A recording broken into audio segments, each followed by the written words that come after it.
What's up with it? What's up with it, man? I got another dope interview I'm about to drop for y'all, man. I had to pull up on my guy, man. He's a talented promoter, rapper. I mean, he do a lot of shit, man. It's my guy, the Krse.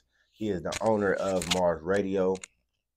I've been following him for a minute. He done put me on some big shows. He did an interview with me.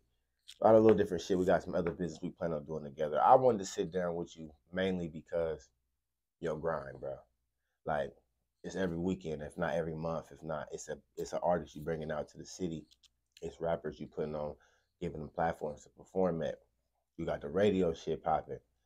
Anytime I see somebody putting in that much work to it, no matter if it's a great return financially you're getting or whatever the fuck is going on behind the scenes, I just want to sit down and talk to them and pick their brain just because I know how crazy you got to be a promoter and keep doing it on nights where you fucking don't make money, or times where you break even, or times where you just like, damn, nigga, I paid all this money to nigga, how you motherfuckers ain't coming out like, you know what I'm saying? Like, it's a grind, you know what I'm saying? So, off the back, I want to get into first, though, besides the parties, how did you and Jay Stalin's relationship even come about to the point to where you got associated with being with Livewire?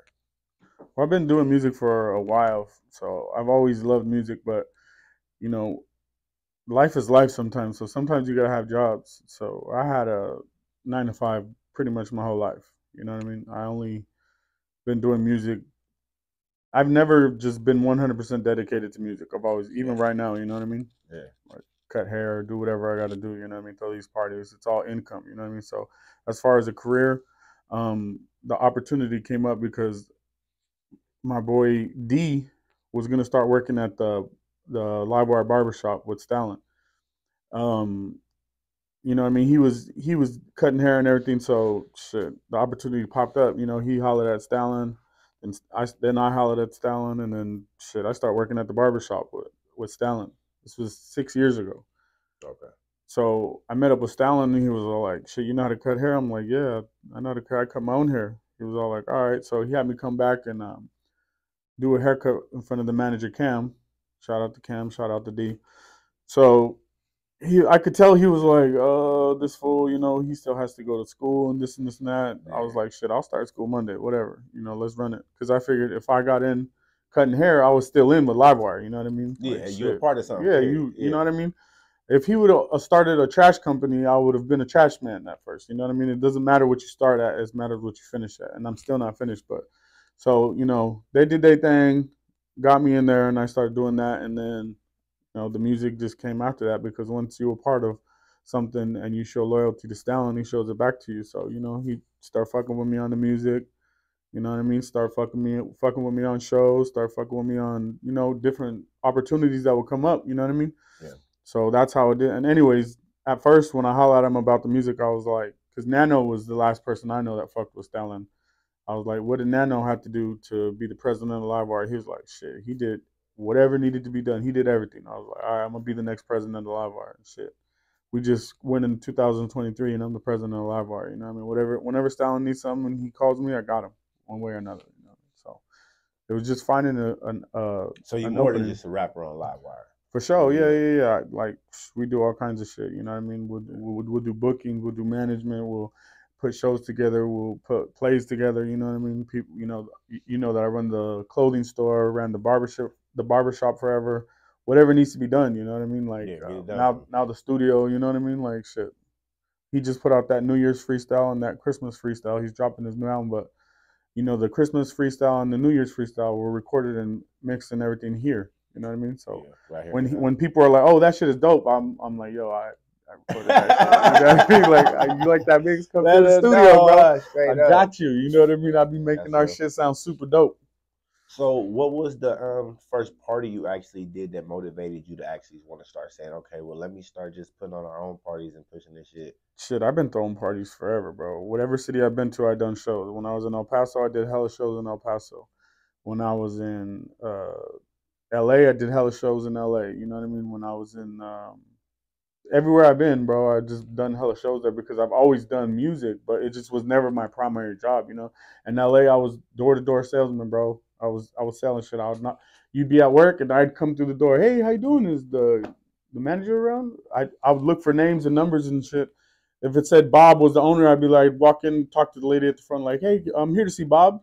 And they're looking at you like, and then you know, just turn away and be like, I hope that bitch goes and gets Bob. You know what I mean? Like Bob comes out, I'm trying to sell him some phones or something. You know what I mean? So I've always had that delivery. You know what I mean? Yeah.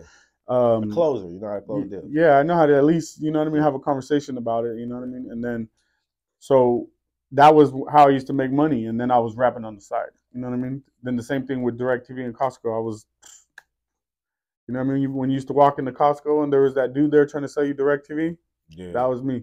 NFL Sunday ticket package. You know what I mean? It's free. You know what I mean? I'll give you a Costco card. Come over here real quick. Then you just turn around and walk off to the station and be like, man, if they follow me, I'm selling them. You know what I mean? Yeah, real shit. Nah, real shit. Shit like that. You know what I mean? So what actually motivated you in life? Like, you've been doing music, you've been doing these parties, but let's take it back a little bit. What actually even motivated? What was your first, like, as a youngster? What was your first motivation to actually even get into music? To get into? I was amazed that people like Michael Jackson and Tupac and Puffy and shit like that, that how much people admired them. You know what I mean? That they were willing to pay money to hear their music, or pay money to see their concert, or pay money to see their movie, or whatever. You know what I mean? So I was like, some people work a 9 to 5 where they're a doctor and then they go and perform a service and this and that. You go to school for 10 years and boom, you're a doctor.